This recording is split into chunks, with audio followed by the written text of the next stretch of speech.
La louange est à Allah Tout-Puissant. Nous le louons, implorons son aide et lui demandons pardon. Nous cherchons refuge auprès d'Allah Tout-Puissant contre les maux de nos âmes et les péchés de nos actions. Celui qu'Allah guide, nul ne peut l'égarer, et celui qui l'égare, nul ne peut le guider. Ô gens, écoutez mes paroles attentivement. Je ne sais pas, peut-être qu'après cette année, je ne vous rencontrerai plus jamais ici.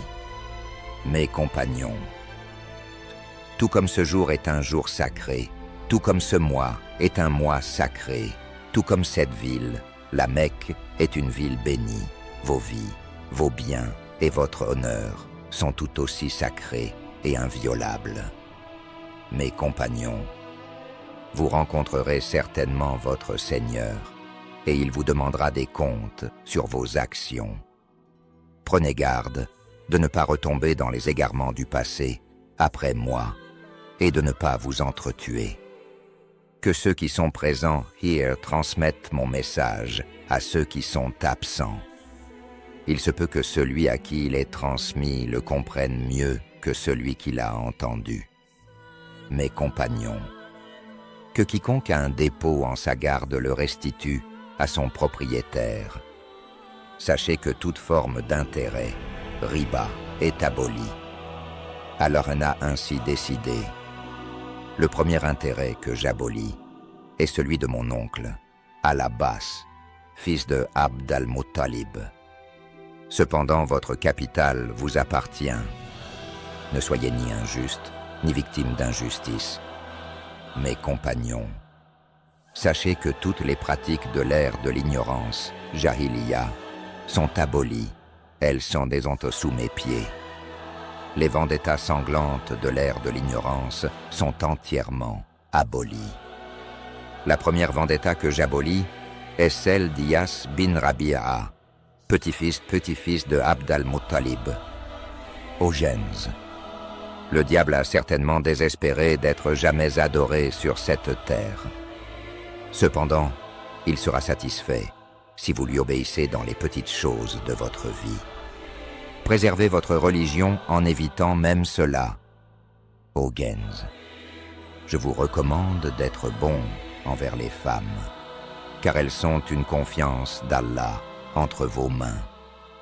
Vous les avez prises pour épouses en toute légalité par le décret d'Allah.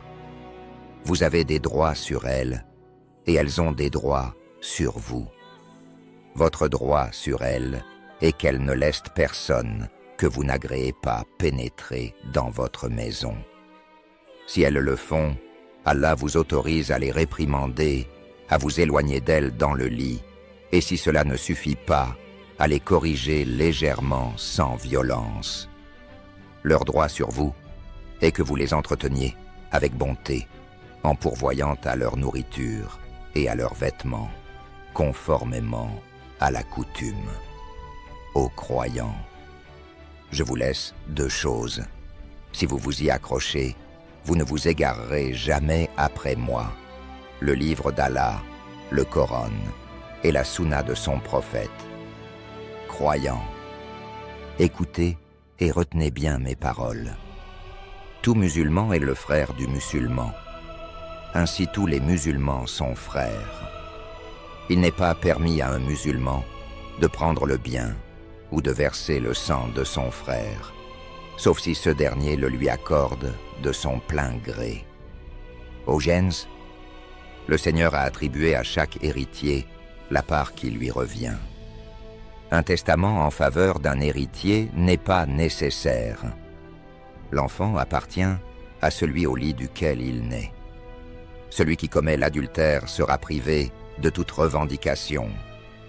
Que soit maudit par Allah, ses anges et tous les hommes, celui qui revendique une filiation autre que celle de son père, ou celui qui prétend être la franchie d'un autre que son maître. Allah n'acceptera de lui ni repentir ni témoignage. Ô gens, votre Seigneur est unique. Votre ancêtre est unique. Vous êtes tous les enfants d'Adam. et Adam fut créé de terre. Il n'y a nulle supériorité de l'arabe sur le non-arabe, ni du non-arabe sur l'arabe, du rouge sur le noir, ni du noir sur le rouge, si ce n'est par la piété, taqwa, et la crainte révérentielle d'Allah. Le plus noble parmi vous auprès d'Allah est le plus pieux. Si un esclave noir amputé devient votre gouverneur et vous dirige selon le livre d'Allah, écoutez-le et obéissez-lui. Un coupable ne portera pas le péché d'un autre. Le père ne portera pas le péché de son fils, ni le fils celui de son père. Attention, ne commettez pas ces 4 graves péchés. N'associez rien à Allah.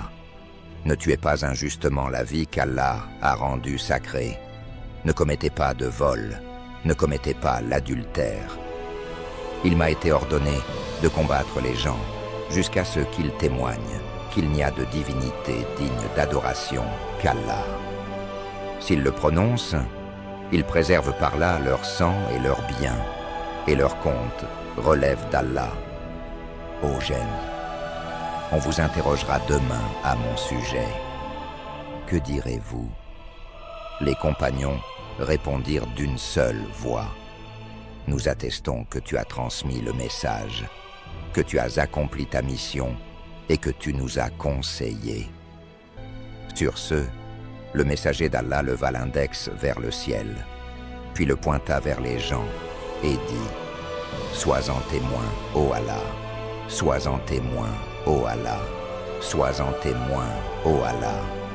Contexte et importance du sermon. Ce sermon, connu sous le nom de sermon de l'adieu, Khutbat al-Wada, a été prononcé par le prophète Muhammad, sallallahu alayhi wa sallam, lors du pèlerinage d'adieu, Hajjat al-Wada, le 9 de Dhul-Hijjah de l'an 10 de l'Hégire, 632 Scour, et c'est dans la plaine d'Arafat. Surtout à notre époque, où les tyrans accroissent leur oppression, où les puissants écrasent les faibles, où la justice disparaît, où les hypocrites se multiplient, où la perspicacité des musulmans diminue et où l'exploitation de la religion est pratiquée, nous avons tant besoin des messages du messager de Dieu.